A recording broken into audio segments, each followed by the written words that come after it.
Hi. So this is a deck profile for Rasenmon. Rasenmon is an interesting boss monster for the deck, whereas it's a control deck that controls while pushing aggro. So the way you um clear the boards through DP minusing, and for that, I'll jump in and explain along the way how that goes about. Starting off with our eggs, so we're running um 4 Upamons. So the reason why you only run 4, so even though it's a control deck, a fifth egg you could run as Pursurimon, but I wanted the consistency of having a draw with Upa, so I just opted for this. That's pretty much it. Pretty generic. Um, for our level threes, we're running 3 Pulse Mons. Pulse Mons just adds so much consistency to the deck, just gives you an extra draw when you have 3 or more security. When you have 3 or less, you just play this for 2. So it's pretty good. Um, moving on. We're going for 3 Harrismons. Now we do a lot of digibursting with this deck. And with Rise, Greymon, as well as with Harrismon in the deck. So just getting a rookie that we can refund back to our hand is pretty good. Once you see this once, you pretty much can keep recycling it. You could even cut this down to 2 for another one of the rookies I'll cover later. But I felt that 3 was pretty good. I wanted to see it to kind of refund it pretty early, but um, you really only 4. Moving on we run 2 Star Deck Patamon. Now this is one of the rookies you could make this a 3 and cut down one of here. But I felt that 2 was pretty good. We digiburst pretty frequently out the stack, so even though we do DP mines a lot, this gains us back a memory that allows us to extend our plays. But because we digiburst our rookies pretty often, you could digiburst Upa instead of this. But because we digiburst so often, we don't really get to take full advantage of this consistently. So I felt to add a 2 of was pretty good. I wanted to see it, but I wasn't dying to see it so often.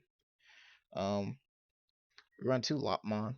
Um, I want a lot of utility out the rookies, so I decided to get Lopmon. It allows me to chip down my security that makes Digivolve into Rasenmon one less cheaper, as well as allowing me to fix a card by grabbing a card security and drawing one. So it's a really good rookie to have for that. It also allows you to plan accordingly by looking at your security and leaving it there. Um, you don't really need it as you could run this as a 302, but ideally the only time you really want to play it is in your opening hand. And afterwards, it just kind of turns to a vanilla because you don't really want to take the top card as security later. And lastly, we're running 2 Salamons. Salamon is here mostly because we chip ourselves down a lot, and our opponent can be also pushing aggressively. So this allows us to heal back one, so that we can kind of hang on and maintain control of the board. And this is like, if this does die, this one more check that your opponent has to do. But if you see in your opening hand, you just digivolve it and go up your stack. Inheritables in this deck really don't matter, so this just being a vanilla at times and beginning hand's perfectly fine. But that's does it for our level threes. Moving on to our level fours, we got 4 Pitomon. This is mostly here because it's just a one cost to digivolve, allows for us to turtle up into Rasenmon even faster. And one thing I commonly do if I'm at 3 or less security, I just play Pulsemon for 2, then Digivolve into this, and boom, I got Blocker for 3. Um, Blockers aren't really that good in the format anymore, but even then, if you are successfully able to block something, that's another security you get to hang on to, and your opponent can't go for game while you have this out. Uh, Next, we're playing 3 Dino Human. We play a lot of red options, so this being a dual color really works in our favor. Um, the inheritable is pretty nice. Being able to swing, give something -1k DP, adds up in our deck because we do a lot of DP minusing, so every number we have to achieve that really goes a long way. That's why you could run the Pursurimon as like your dominant egg, but I value the draw over this because then I could just swing, draw, and do the DP minus. But this isn't a once per turn, so there are ways to unsuspend and keep triggering this. Next, we play two Kazemon. Basically hybrid for game. Your opponent has to respect it. We play quite a few Tamers, so this is always on the table for extra swing. And even then, you might have to just digivolve up and on top of this and just go into your level 5s from there if you are kind of bricking. But even then, that's not so often. So this is just to end the games. And lastly, for my last tech choice, I'm playing one Black Automon. This originally started as a meme, but as I actually put it in my deck and started using it, I actually understood this is actually a viable answer for a number check. It's basically kind of like Bushy for a game, but since it has the same play cost and same main ability of Rush, but whereas it's not like Bushy, Bushy can often be a vanilla in earlier turns. So I wanted something with more value. That's why most of my rookies are for like utility. With Black Auto here, more often than not, you will be starting at 5 memories or have ways to extend to 5 memory in the stack. So playing this for 5 and swinging is always a viable option. Even if your opponent uses some hard removal on you and puts you at like extended period, you can just play this swing and boom, they can just lose off bat if that's like what they need to survive. But this is a pretty good card to um this is a pretty good card to just have out. Um you'd be surprised how many often I actually steal games with this. And then we'll move on to our level 5s. We're playing 3 Rides Greymon. Great card, fits on theme with the deck. Everything about it is pretty much great. Digiburst 2, get Harrismon back to your hand to refund later for another for racing. Um play a tamer. We play quite a lot of tamers. And all of our tamers on our decks basically are just ways to extend our memory. They're not no trick plays like Cody or anything like that. Just we just want to be set to as much memory as we can. So this is just really good for efficiency. Again, its inheritable great too. This will dominate human allows you to essentially swing and give something minus 3k. And since we have ways to unsuspending, you can just swing twice and give something minus 6k. And that can be used to clear a lot of good boards. So yeah, we're just running at 3. Lastly, well, to go further, I'm playing 3 Stafalmons. The main purpose of Stafalmon was to give me an extra security check. This is very crucial in this meta. You kind of want to have to hit hard and hit fast pretty often, and this just allows you to like get that extra oomph from when you use your Digiburst effect with Rasenmon to kind of give an extra security check. Um, Now it's kind of before I was running like Sylphimon, but I took that out completely because um people weren't going as wide in this format. Maybe next format I might consider putting it back in for right now. Let's just find a way to just turbo up and raising to beat my opponent. And then lastly, we're playing 1 star deck Antrimon. Same thing with Solomon. It's just recovery. Um More often than not, we'll be at 3 less security, so sometimes I would just go hybrid into her just to recover 1 and get extra body out that could go into my level 6 next turn that my opponent has to deal with. So, yeah, it's a pretty good card. Um, I was considering putting reinforced memory in and making this maybe like a Rosgray X, but I value the cheaper recovery. Because if reinforced is hit on security, yeah, I get to use it later, but playing it felt worse than digivolving into this. And that's it for our level 5s. For our level 6, we're playing 3 Rasenmon Fury modes and 4 Rasenmons. These are the main 2 boss monsters of our deck. They kind of work in combo. The thing is, when you digivolve into this and you attack, you're swinging 13k at security. At your end of attack, he allows you to digivolve into this for free. And then when you use his main effect to digiburst him, he'll unsuspend 1 of your Digimon and give it 3,000 DP for the turn. Pretty useful for this. Another thing you can do if you have Stafilmon in the deck, you can just swing Digiburst and gain security attack. So now you're swinging 14k, 2 checks at security. It's pretty good. That's how the deck was intended to run, and it feels really smooth. We really needed this card to make the deck work, and You don't really want to run this as a 4 of because it can feel a little bit bricky, but the moment you get one in your hand, you're pretty much good to start off your combo. And afterwards, you don't really need it for the rest of the deck because by that time, your security will be low enough where you can just Digivolve this for a cheaper cost. But that's pretty much our level 6s for the decks. I am running 2 level 7s. I'm running 2 copies of Omnimon Merciful Mode. It goes on top of Rasenmon for 6, and basically for each card with Mega in its traits in this distribution, you get to basically pop a Digimon like a Guide Force. And then it really messes up the purple matchups between Mastermon, BL Starmon, Beelzemon, and Love Loop, as well as like to an extension Omnimon. I mean Alphamon, because you just turn all the cards they put in their grave back into the deck. So now they have to search for it again.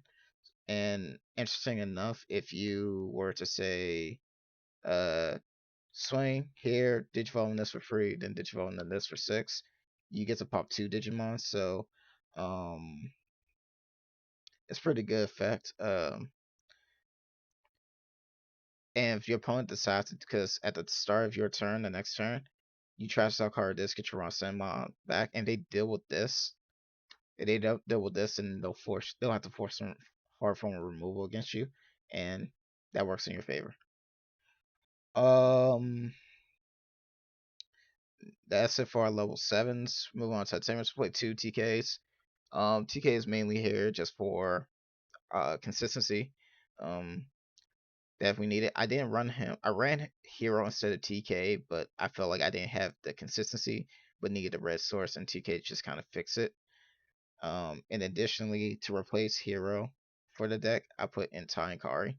This is a really good tamer, allowing us to gain 1 memory. If we're low, just automatically turns it on for us. And if our opponent's low in security, 3 or less as well, we gain up a memory. So additionally, we'll start at 5. We just have both these out, and I chipped myself a lot, or my opponent was aggressive enough, and the same way back and forth would just be at 3 constantly. And with like Solomon and Andrew Lamont, we can boost ourselves to 4 and force them to attack into us to maintain tempo. Additionally, if we are lower than our opponent, then we also run uh, Kari.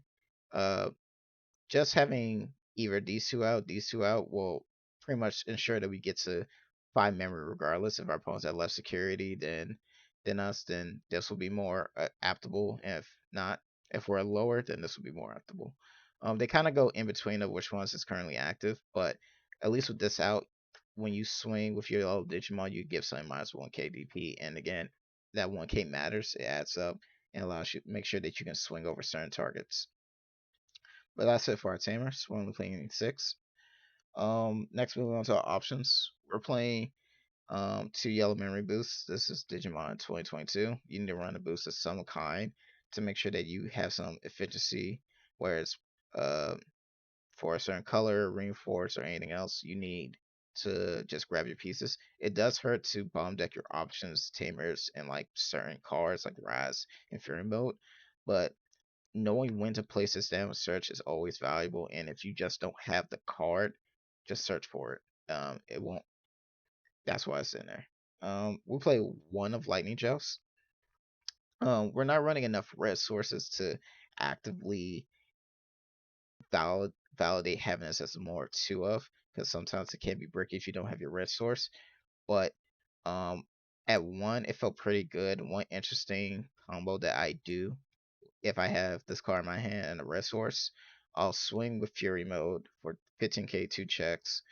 It lives Digimon the Rasenmon, Digiburst, Fury mode, and Stafilmon, and then Rasen swing for 6k 3 checks. You could also make this a ADP or make room for ADP in the deck, but I felt like I wanted to hit my opponent harder, versus just having like safety when I swing, because we can just there are ways to like just play around either through hybrids or Black Auto to kind of maintain board state. Um, Next we're running 1 Blinding Ray. Again, if you have just TK and play this out, play this. You can Black Auto, or if you Digivolve swing and you're at 0, play this. All of a sudden you have hybrid for game. This is pretty good. If you see it with TK, just grab it. That's pretty much it. If you lose it through like a security check, is what it is. Like I said, with the Tamers, you're pretty much guaranteed most of the time playing this deck to start at 5 or 4 memory. So having like so missing this is not really hurting too much. This is just here to extend your plays. And if you do use this in combination with Rasenmon, you could Blind Ray, go down to like maybe like 2 or 1 security and make Rasenmon that cheaper while gaining the memory to digivolve into. And lastly, we're running Sunrise Buster as our last form. This is a very interesting card for BT-9. And most decks that uses this, they're playing more Tamers than us, so you get more value. You won't get as much value out of this card as you would in other decks that would you don't really use this card. But because you DP mines anyway through just playing a deck, um, this is mostly here as utility. Um, if this is say security and you're holding onto a tamer, you play that tamer and you DP minus something, you most likely won't kill something. But if you do like snipe out like a rookie, a level 4, a level 5 that your opponent wasn't expecting and set the tamer, then all of a sudden you gain some initiative that they wasn't expecting, and that can be used to like extend your place next turn. Additionally, if you're playing swing with Rasenmon, DP minusing, and you need something to need some extra something to form a removal to finish it off, and don't want to use like for instance Wire Breath, you can just drop this down, play a Tamer, then kill it. But if you do want to like some harder form of removal, I would recommend just switching this out for a Wire Breath. um, Updates I would make for BT-10. You could play Pillowmon from BT-9. I believe it's the fact is, your opponent can't play Digimon by effects. That'll slow down. That'll stop Bloom Lord mobs, slow down Jess, slow down Crossart to an extent. Um, so it's pretty good, and it will shut down Minerva Loop if they don't deal with it. So I would recommend that for one of the possible rookies you can slide out, maybe instead of Lop. But no, that's pretty much the deck profile, and this is DMV Drake signing off.